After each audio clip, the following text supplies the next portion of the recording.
So let's be clear.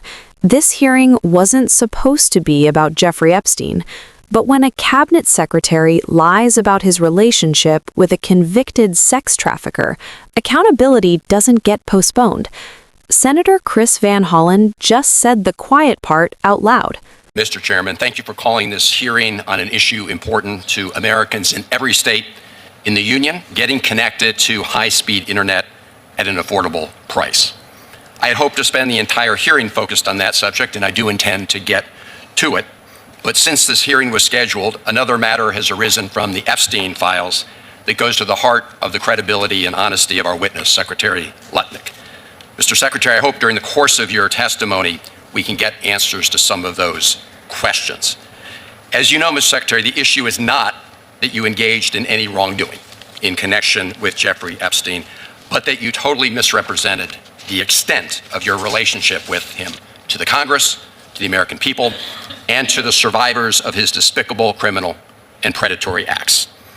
You told us that when you and your wife first encountered Jeffrey Epstein in his apartment in 2005, he used sexual innuendo to explain why he had a massage table in the middle of the room.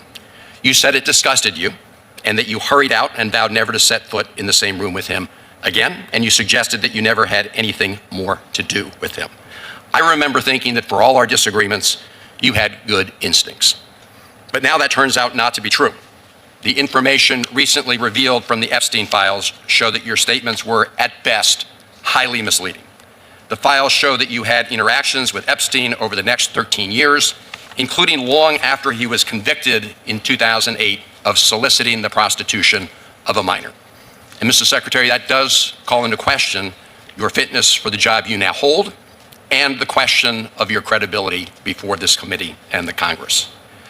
It also relates to testimony here on the subject that the chairman raised, because at the confirmation hearing last year, your confirmation hearing, you seemed to fully appreciate the need to get construction underway on the broadband build out to get our constituents connected. And yet here we are, as the chairman said, a year later, and as far as I can understand it, not one person in this country has been connected through the program. States have jumped through every hoop they were asked to jump through, planning, mapping, repeated federal reviews, only to be told by the Trump administration of new rules to navigate and to wait longer. Meanwhile, families and small businesses are still without service. Communities are losing patience.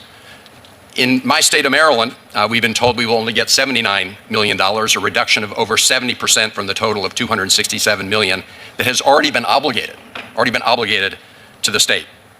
So let me be clear, members of this subcommittee expect all BEAD funds to flow to the states as Congress intended and directed.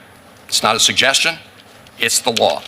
To that end, I'm also concerned about the executive order on artificial intelligence indicating that broadband funding may be conditioned on states' action on the unrelated issue of AI regulation. Using broadband dollars to leverage that dispute is not what Congress intended, and it risks turning a bipartisan infrastructure program into a political weapon. Mr. Secretary, you're not the author of these statutes. You are responsible for administrating them.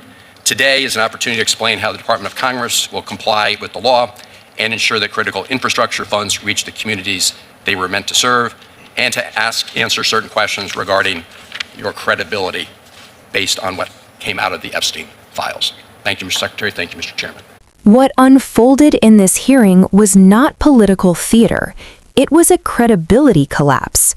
Chris Van Hollen didn't accuse Commerce Secretary Howard Lutnick of committing crimes with Jeffrey Epstein. He accused him of something just as disqualifying for public office, lying to Congress and the American people. Van Hollen methodically dismantled Lutnick's prior testimony. Lutnick claimed a single disturbing encounter in 2005, said he was disgusted, fled the apartment, and had nothing more to do with Epstein. That story is now exposed as fiction.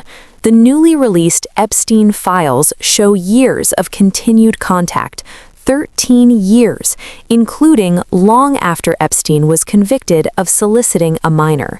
That alone obliterates Lutnick's credibility. And credibility matters, because this isn't some abstract moral failing. This is a cabinet secretary entrusted with overseeing one of the largest infrastructure investments in modern history. Broadband expansion meant to connect families, small businesses, and rural communities to affordable, high-speed internet. A year later, not one person has been connected. Not one.